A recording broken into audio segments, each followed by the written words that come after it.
gaadisa Lukuma jako basko basa Jatani noro mukbadasa Goli chatoro mukesisa Barode lenchi bosona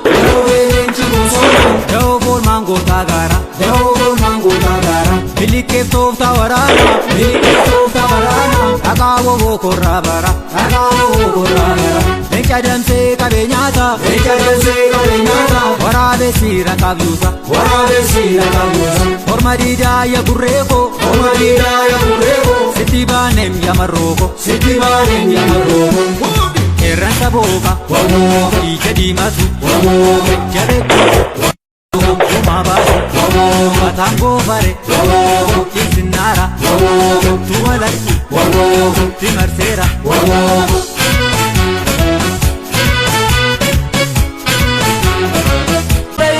Atu betaro rodanga darbe akagotu Kaidoli Kodni karrayu sabogona Damtalole gabruma tomurati gona Kaidoli Ilmana zabot warriraya Ya habasha tuttuka kiti simsi faya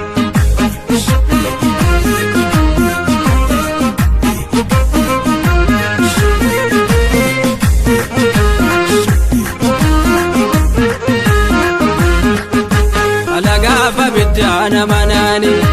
Ada fi bosumal bukotani Akata debiru falmatani Biya fi blubulle wakatani